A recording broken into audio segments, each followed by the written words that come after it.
Yeah, the Husky position is such a critical spot for us because you're really asking a guy with a dynamic skill set, right, to do a lot of different things. He's got to play man, he's got to play zone, he's got to be able to rush off the edge, he's got to be able to fit in the box from time to time. And so there's a lot of things at play there, but I've been really pleased, with a number of those guys so far. I think Devontae Smith has done a really good job. Red Morgan has really impressed me. I think Red, it's always fun to watch freshmen from where they were in the spring to, where they're headed and that jump that they make in through the summertime. I think he's probably made a huge jump in that regard. And then I've been pleased with some of the things I've seen from King Mack as well. Coming from another institution, learning all the things that he needed to learn. He's really taken that extra step in the summertime here to be able to do that, so that he can go execute it, at the level that we need him to. When you have a lot of new guys in the secondary, do you try to cross train them at Husky, or just have them focus on?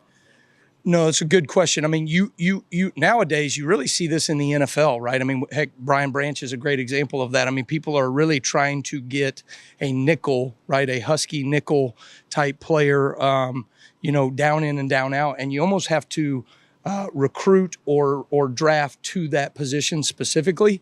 But I think same way in the NFL, probably even more so than us, right? You always have to have the next best guy out of that room, right, that can step in anywhere. So if it's at the Husky position, if it's at the rover, safety, field, or boundary, whatever it may be, you've got to have crossover work out of that whole safety room. You mentioned having maybe 3 starters at the inside linebacker position. Is there any way that you think you could see all 3 of those guys, Lawson, Campbell, and Jefferson, on the field at the same time as packages? I think there's, I think when you look at that position, right, you got to find ways to get people like that on the field, right? We have 3 starter type players, right? And so, we're always going to look at packages and ways that we can say, okay, when they come out in this personnel grouping, we'd love to find a way to get these guys out there on the field. We are a 5 defensive back defense, right? And so for us, right, that's not going to change. That's who we are. That's what we're going to do.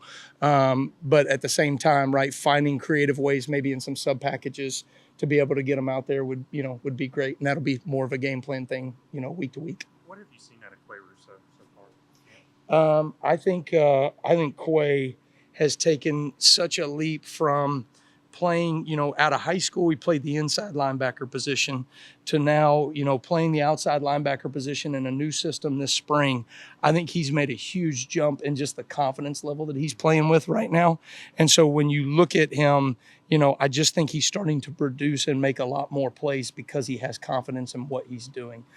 Physically, I mean, we use the term freak around here, right? But when you talk about him, I mean, that guy is truly freaky in terms of his strength and athleticism and speed. And so, he is starting to play with that confidence that we need out of that position. Talk about that summer jump that freshmen can have. Yeah. How have you seen that from Xavier Browns and spring to now? Well, Zabian was so impressive to me coming right off the jump. I mean, to walk out of high school early, right, as a mid-year enrollee, and then to be able to play the way that he has been playing from the springtime. What I've been most impressed with him is when he makes a mistake, he gets it corrected, and I can't think of a time where I saw him make the next mistake again, that same mistake, So it's been impressive, the level that he's been able to do with that.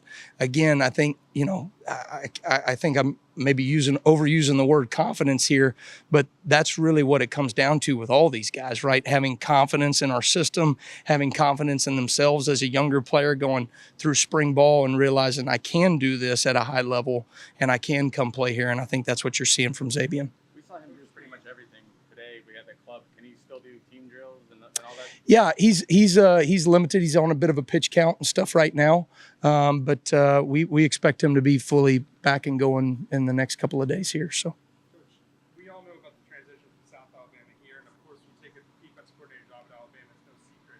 But since you've been here for months now, what stood out to you that you didn't expect? Is there maybe facility players, people, defense? What really stood out that now that you're a few months in? well, I think. I had never spent time in Tuscaloosa. I mean, other than coming in for a game, right, going to the stadium and unfortunately getting my butt whooped and going home, right? So it'll be nice to be on the other sideline moving forward. But I think, the town is beautiful. I didn't realize, right, all the water that's around here, and you got the river and you got Lake Tuscaloosa. All that stuff is really nice.